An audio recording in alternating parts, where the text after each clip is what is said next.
Building on our two previous video segments of problem solving and thinking out of the box, I wanted to add a third technique for you to use. And this is one that I learned from my good friend, Commander Richard Searfoss, who actually drove the space shuttle and has been on several space shuttle missions and has a long and military career.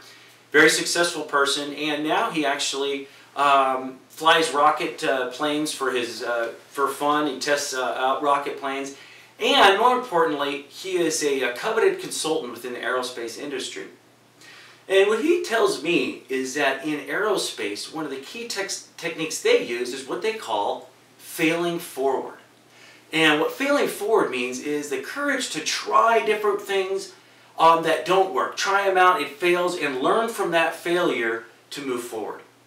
And let me give you one poignant story where I learned firsthand failing forward. Like you, maybe I had a mindset, perhaps like you, I had a mindset early on where I didn't really appreciate the value of this. But I worked at a ropes course where they did the high climbing. So people would be belayed and they'd go up and climb towers and jump off things. And it was a lot of fun, and this used to be popular 10, 20 years ago with companies where they'd go out a whole day and they'd do these high ropes courses. Well, the course that I worked at had the military come out early in the morning from 5 till 8 a.m. before our regular clients from 9 till 5. Well, what I noticed about the ROTC candidates that were coming out, the military people that were coming out, is they had many wonderful attributes, as you can imagine. But one attribute they don't have is the ability to fail forward. And while one set of people were climbing, we would give them, the other half of the group, problem-solving activities.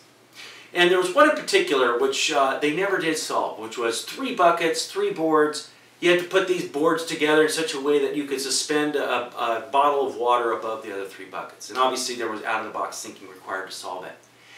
When I watched the military groups, there was a lot of standing around and talking, but not a lot of sharing ideas, and there was no actual tactile of putting the boards down and trying different solutions. It was a lot of talking and hesitation to throw something out.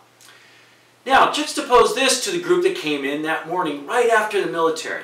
And this was a group of high school students that went to a school. It was a last chance school in Sacramento. So if you had failed out of your regular school, you went to your school district's continuation school, and they kicked you out of that school, you had one last chance in this school, and that's the students that were at our ropes course with us that day.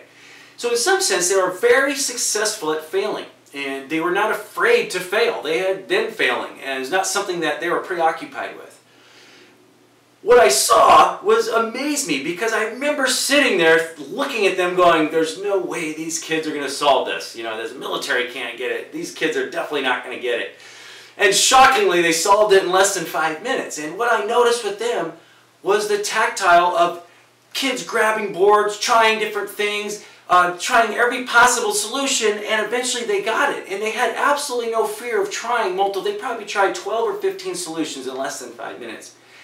And that changed my mind completely with this concept of failing forward. And so when you add this experience with the knowledge gained from my astronaut friend in the aerospace industry, this idea of failing forward gains a lot of momentum.